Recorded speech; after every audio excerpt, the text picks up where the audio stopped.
ಅದರಿಂದ ಉತ್ಪತ್ತಿಯಾದಂತಹ ವಸ್ತುಗಳನ್ನ ಗವ್ಯ ಅಂತ ಕರೀತಾರೆ. ಹಾಗಾದ್ರೆ ಆಯ್ತು ಯಾವುದು ಅಂತಂದ್ರೆ ಹಾಲು, ಗೋಮೂತ್ರ, ಗೋಮಯ, ಮೊಸರು, ತುಪ್ಪ, ಈ ಐದನ್ನ ಗವ್ಯ, ಪಂಚಗವ್ಯ ಅಂತ ಕರೀತಾರೆ.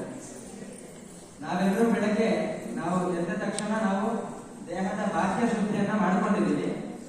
ಆದ್ರೆ ಈ ಪಂಚಗವ್ಯ ಹೋಮದಿಂದ ದೇಹದ ಆಂತರಿಕ ಶುದ್ಧಿ, ಒಳಗಡೆಯಿಂದ ನಮ್ಮ ದೇಹವನ್ನ ಶುದ್ಧ ಮಾಡಿಕೊಂಡಿದ್ದೀವಿ. ಹಾಗೆ ಹೋಮದಿಂದ ಈ ಪರಿಸರ ಕೂಡ ಶುದ್ಧ ಆಗಿದೆ. ಇನ್ನು ನಮ್ಮ ಮನಸ್ಸನ್ನ ಶುದ್ಧ ಮಾಡ್ಕೋಬೇಕು. ಒಟ್ಟು ಆಂತರಿಕ ಶುದ್ಧಿ ಅಂತಂದ್ರೆ ಎರಡು ವಿಧ. ಒಂದು ದೇಹದ ಒಳಭಾಗದ ಶುದ್ಧಿ, ಮತ್ತೊಂದು ಮನಸ್ಸಿನ ಶುದ್ಧಿ. ಹೋಮದ ಮೂಲಕ ಈಗಾಗಲೇ ದೇಹದ ಒಳಭಾಗದ ಶುದ್ಧಿ ಆಗಿದೆ.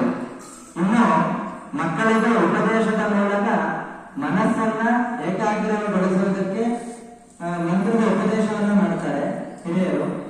ಆ ಉಪದೇಶವನ್ನ ತಗೊಂಡು ಅವರು ಮತ್ತೆ ಅವರ ಸ್ಥಾನದಲ್ಲಿ ಕೊಟ್ಟು ಅದರ ಜಪವನ್ನ ಮಾಡ್ತಾರೆ. ಇದರಿಂದ ಅವರ ಮನಸ್ಸು ಶುದ್ಧ ಆಗುತ್ತೆ. ಇನ್ನು ಉಪದೇಶದ ಪ್ರಕ್ರಿಯೆ ಆರಂಭ ಆಗುತ್ತೆ.